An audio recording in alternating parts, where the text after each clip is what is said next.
single dad stops to fix a millionaire CEO's car on a deserted mountain road. He refuses her money, gives her a kind smile, and drives away. But as Claire Donovan watches his taillights fade into the distance, something clicks.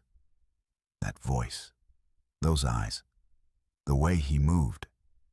And suddenly, she realizes he's not just some stranger.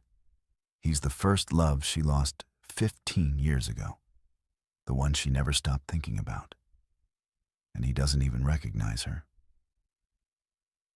Now, before we continue, let us know in the comments section where in the world you're tuning in from. We love seeing how far our stories reach.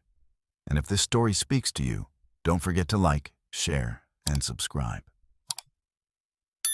The Claire had tried the ignition 4 times already.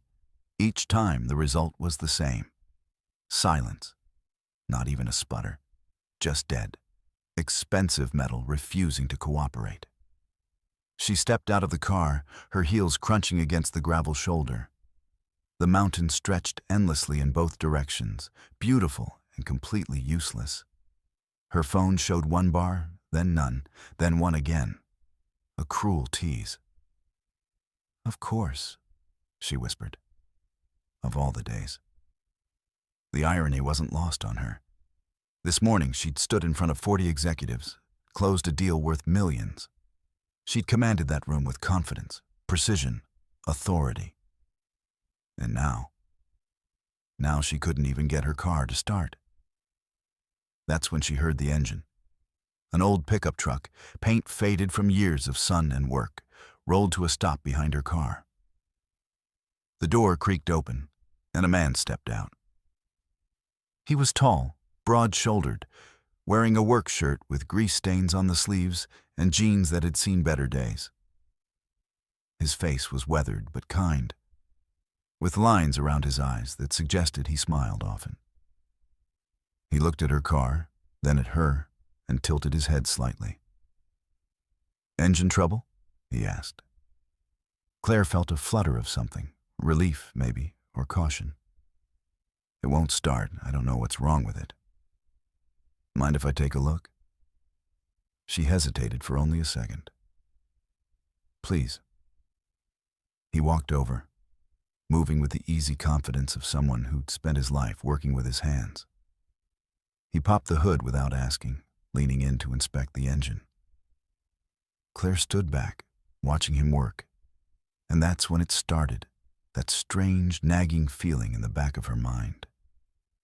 Something about him felt familiar. "When's the last time you had the battery checked?" he asked, not looking up. I'm not sure. I just bought this car 6 months ago." "Could be a loose terminal. Let me see if I've got something in the truck." He walked back to his vehicle, rummaged through a toolbox in the bed, and returned with a wrench. Claire watched his hands as he worked. Steady, capable, sure of every movement. There was something about the way he carried himself. Something that tugged at a memory she couldn't quite grasp. "I'm Claire, by the way," she said. He glanced up briefly, offering a small smile. "Ethan." Ethan? The name didn't ring any bells. But that smile. God, that smile. It was warm and genuine, the kind of smile that made you feel like everything would be okay. She'd seen that smile before, she was sure of it. "You live around here?" she asked, trying to keep the conversation going, trying to figure out why he felt so familiar. "About 20 minutes down the road. Run an auto shop in town." He tightened something with a wrench, then straightened up. "Try it now." Claire slid back into the driver's seat and turned the key. The engine roared to life, smooth and perfect, as if it had never failed her at all. "Oh my God," she breathed. Thank you so much." Ethan closed the hood and wiped his hands on his jeans. "Just a loose battery terminal. Happens sometimes." Claire stepped out of the car, reaching for her purse. "Let me pay you. Seriously, how much do I owe you?" "Nothing." No, really, I insist. It took 2 minutes, Ethan said, shaking his head. I'm not taking your money for tightening a bolt. There was no arguing with him. Claire could see that. She pulled out one of her business cards instead, holding it out to him. Then, at least take this. If you ever need anything at all, please call me. Ethan took the card, glancing at it briefly. His eyebrows rose slightly when he read the title beneath her name. CEO, Donovan Enterprises. Well, he said, tucking the card into his pocket. I hope the rest of your drive goes smoother. Thank you again, really. He nodded, gave her one more of those warm smiles, and walked back to his truck. Claire stood there, watching as he climbed in, started the engine, and pulled back onto the road. She watched his taillights fade into the distance, and that's when it hit her. That smile, that kindness, the way he'd looked at her, really looked at her, like she was a person and not just a title or a dollar sign. She knew him. Her breath caught in her throat. Her mind raced backward, sifting through years of memories, searching for where she'd seen that face before. And then, like a photograph developing in slow motion, it came into focus. 15 years ago. College. The library steps. She'd been walking back to her dorm late one night when a group of drunk guys had cornered her, making crude comments, blocking her path. She'd been terrified, frozen, unsure what to do. And then he'd appeared. A guy from her physics class, someone she'd barely spoken to. And he'd stepped between her and them with a quiet, commanding presence, and that made them back off. He'd walked her back to her dorm that night. They'd talked for hours, and in those hours, Claire had felt something she'd never felt before. Seen, understood, safe. His name had been Ethan. Ethan Harris. Claire's hands were shaking as she pulled out her phone. She stared at his business card, still clutched in her other hand, her heart pounding against her ribs. It was him. After all these years, it was really him. And he didn't remember her at all. Claire didn't sleep that night. She lay in her king-sized bed in her empty penthouse, staring at the ceiling, replaying every second of their encounter on that mountain road. The way Ethan had looked at her. Kind, helpful, but distant. Like she was just another stranded motorist. Another stranger. He didn't remember her. The realization cut deeper than she'd expected. 15 years ago, she'd been nobody. A scared freshman with second-hand clothes, and a scholarship she couldn't afford to lose.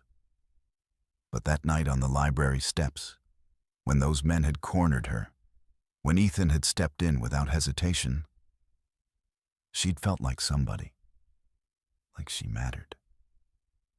They'd talked until dawn that night. About dreams, fears, the future. She'd told him things she'd never told anyone. And when the sun came up, he'd kissed her, soft and gentle, like she was something precious. Then he was gone. She'd searched for him, asked around campus. But Ethan Harris had simply vanished, and eventually Claire had to accept that whatever they'd shared was just a beautiful moment. Nothing more. Except it had never felt like nothing. Not to her. Now he was back, and she was invisible to him. Claire grabbed her phone off the nightstand. 3 a.m. She pulled up Google, typed in his name. Harris Auto Repair appeared immediately. Reviews, photos, a simple website. There was a picture of Ethan standing in front of the shop, arms crossed, that same quiet smile. Then she found his Facebook page. Public profile. Photos of a little girl with dark curls and his smile. Emma, probably. Pictures of school plays, birthday parties, father-daughter camping trips. A simple life. A good life. No mention of a wife. No woman in any recent photos. Claire's chest tightened. He'd built a whole world without her. And why wouldn't he? She'd been one night in his life, one conversation, one kiss. But God, she'd never forgotten him. Her finger hovered over the message button. What would she even say? Hey, remember me? You saved my life once, and I've been measuring every man against you for 15 years?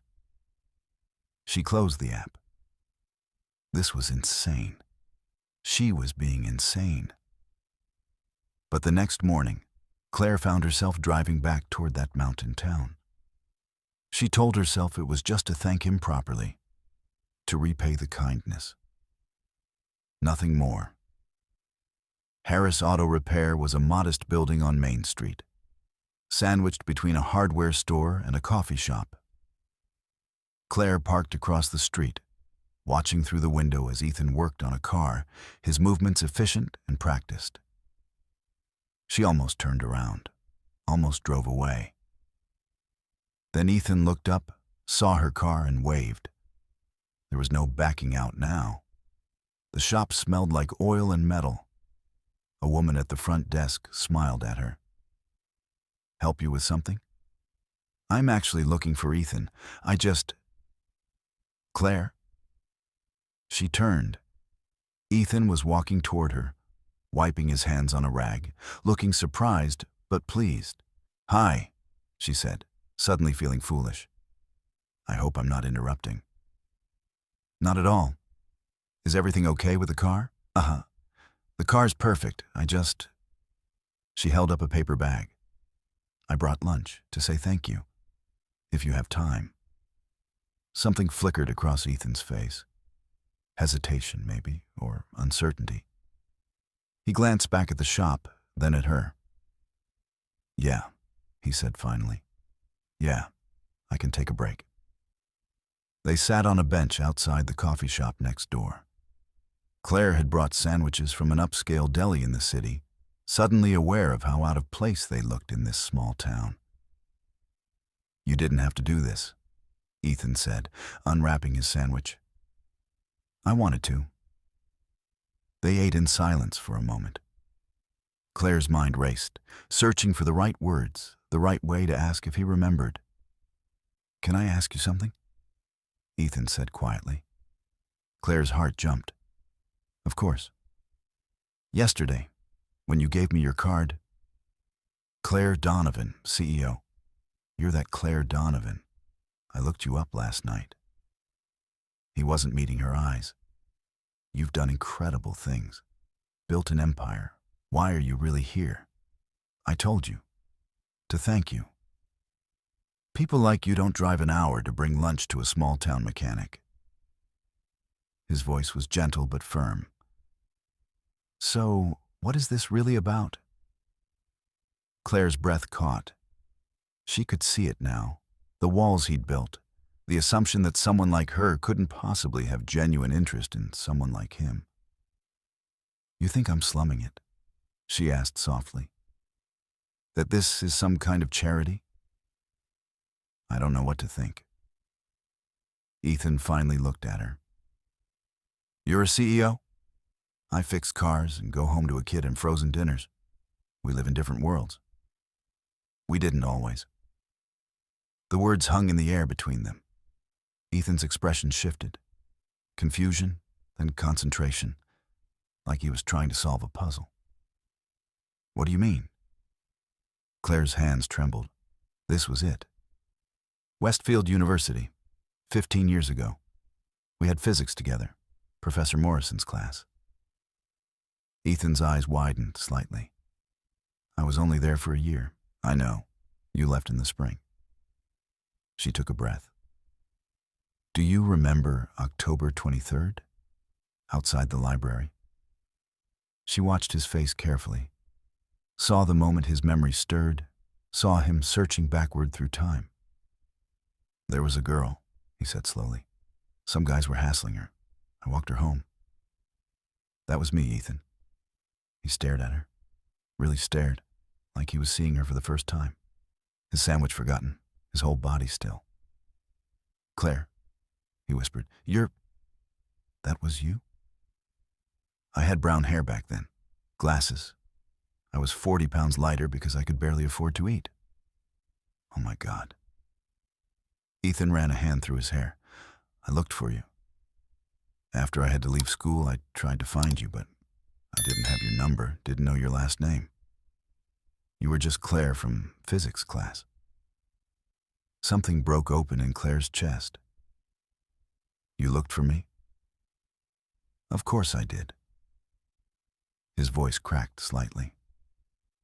That night, Claire, that wasn't just some random thing for me. We talked for hours. I thought maybe. He trailed off, and Claire saw it all over his face. The same longing she'd carried for 15 years. The same what if that had haunted her. I thought about you constantly, she said, her voice barely above a whisper. When you disappeared, I tried to find you too. But you were gone. My mom got diagnosed with cancer. I had to come home, had to take care of her. I couldn't. He stopped, emotion thick in his throat. I couldn't afford to stay in school, couldn't afford anything. So I left. I'm so sorry. And now you're here, Ethan said, looking at her like she was something impossible. After all this time, you're actually here. I recognized you the second you smiled at me on that road, Claire admitted. I've never forgotten that smile. Ethan reached across the bench, his hand hovering near hers, not quite touching. I can't believe it's you. I can't believe I didn't see it. I look different. No. He shook his head. You look exactly the same. I just couldn't let myself believe that someone like you would remember someone like me. Someone like you saved my life, Ethan. And then he made me feel like I mattered, like I was worth something. Tears pricked her eyes. How could I ever forget that? His hand closed over hers, warm and solid and real. And for the first time in 15 years, Claire felt like she'd finally come home. Over the next 2 weeks, Claire found reasons to drive to that mountain town. Business meetings she could have done remotely, errands that didn't really need running. Each time she'd stop by the coffee shop next to Ethan's auto repair, and somehow he always knew she was there. They'd meet for lunch, sometimes dinner. They talked about everything. The years they'd lost, the lives they'd built separately, the strange twist of fate that had brought them back together, but something was holding Ethan back. Claire could feel it in the way he'd pull away when they got too close, the way he'd change the subject when she mentioned the future. It was a Friday evening when everything came to a head. Claire had driven up after work, still in her business suit, and found Ethan closing up the shop. Hey, he said, surprised. I wasn't expecting you today. I wanted to see you. She stepped closer. Is that okay? Yeah, of course. But his smile didn't quite reach his eyes. Ethan, what's wrong? He locked the shop door, not looking at her. Nothing's wrong. Don't do that. Don't shut me out. He turned to face her then, and the pain in his eyes nearly broke her. Claire, what are we doing here? What do you mean? I mean this. He gestured between them. You and me. What is this? I thought we were.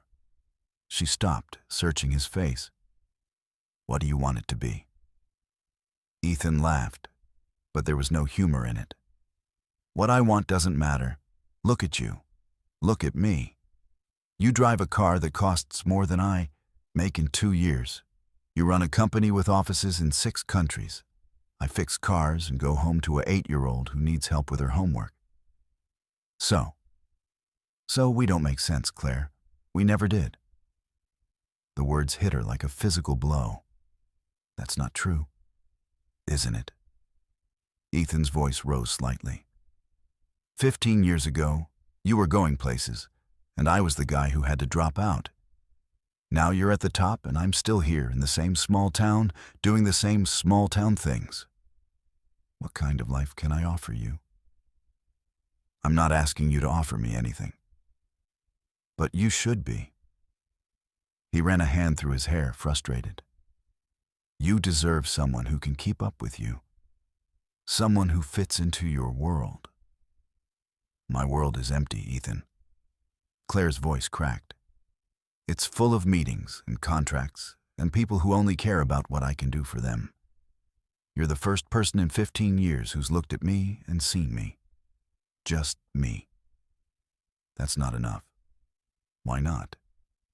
Because you'll wake up one day and realize you settled. Ethan's jaw clenched.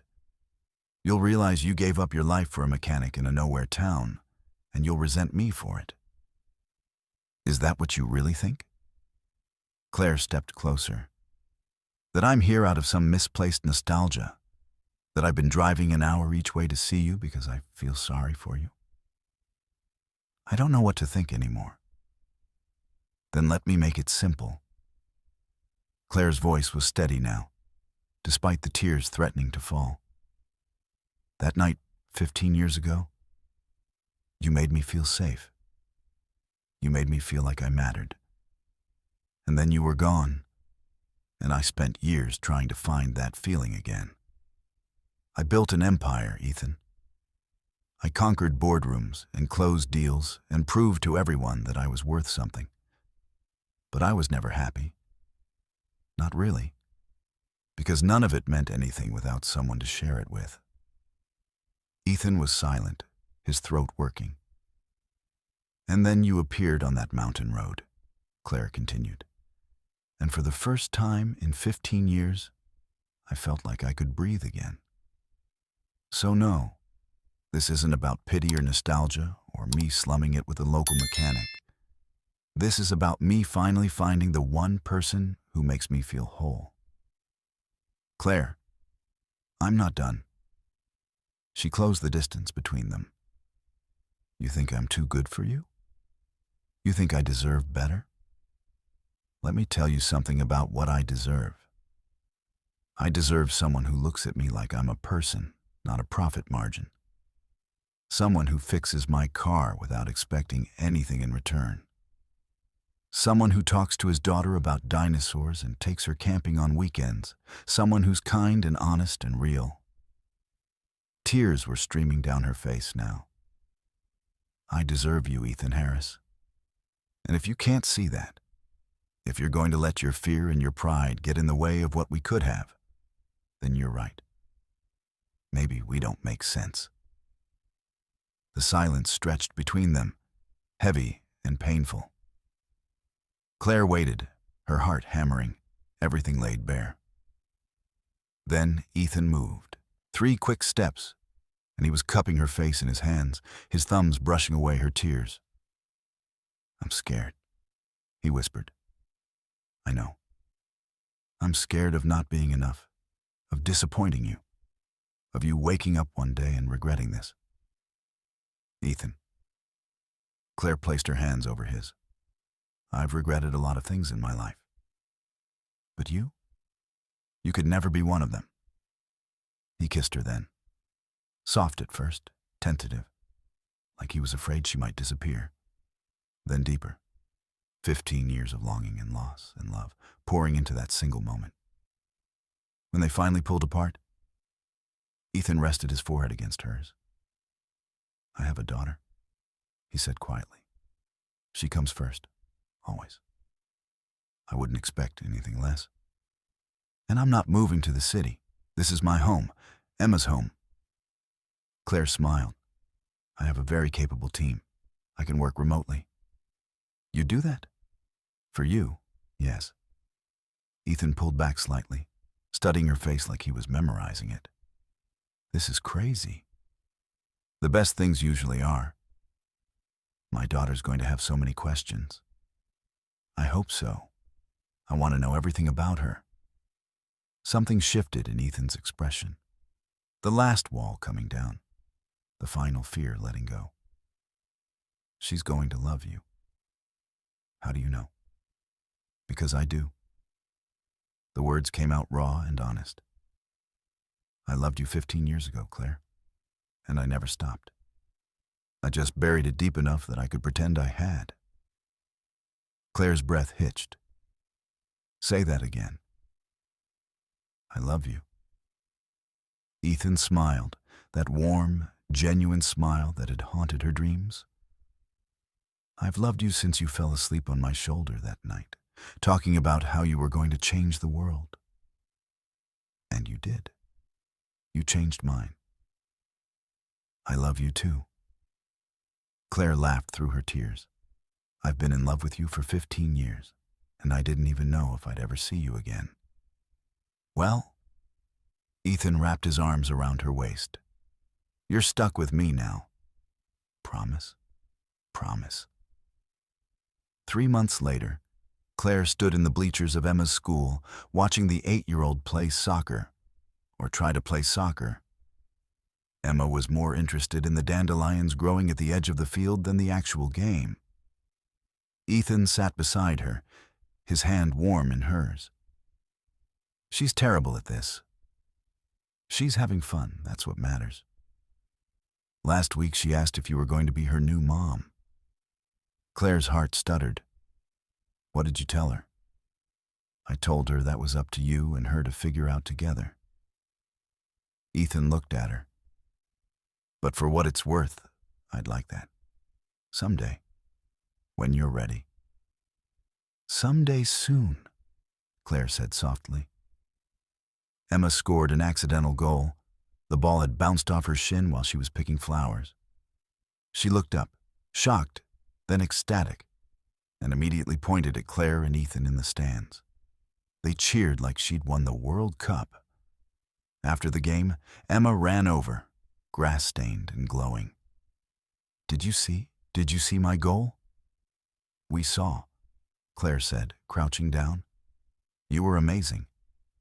Can we get ice cream, Dad? Always gets ice cream after games. Ethan laughed. Ice cream it is.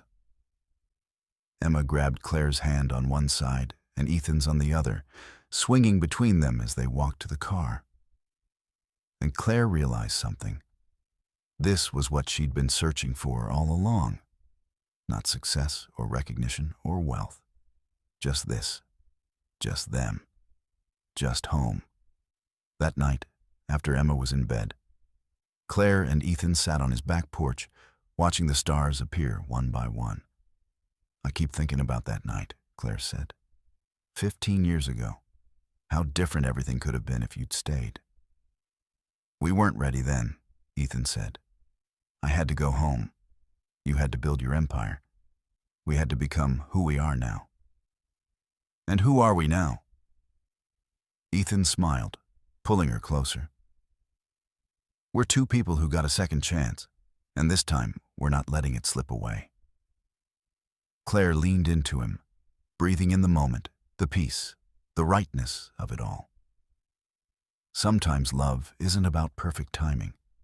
Sometimes it's about broken down cars and mountain roads, and the courage to recognize the person who's been waiting in your heart all along. Sometimes the stranger who stops to help isn't a stranger at all. Sometimes they're the answer you've been searching for your entire life. And sometimes, just sometimes, you get to keep them. If this story touched your heart, we'd love to hear from you. Drop a comment below and let us know what you think. And don't forget to subscribe to Soul Story for more incredible tales of love, fate, and second chances. Hit that like button and share this with someone who believes in the power of destiny. Until next time, keep believing in love.